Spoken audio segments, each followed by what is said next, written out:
goizeko 7:30 gutxi gora bera, poteak hartzen, eta etorri ziren pankarta kentzera, eta egon zen pixka bat trifulka, eta momentu baten ailegatu ziren fura asko, kotxeak, eta gazte bateri eraman zuten bortizke.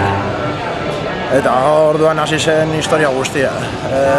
Gauza da hori. Munipak etorri zirela ere bai, bere aktitudea eta hori oso txarra izan zen, eta horien ondorioz, bi gazte gehiago eraman zuten. Peloterekin jendeari ematen, porrazoak, egon ziren hainbat gazte saurituak, kolpeekin. Izan zen momentu guztian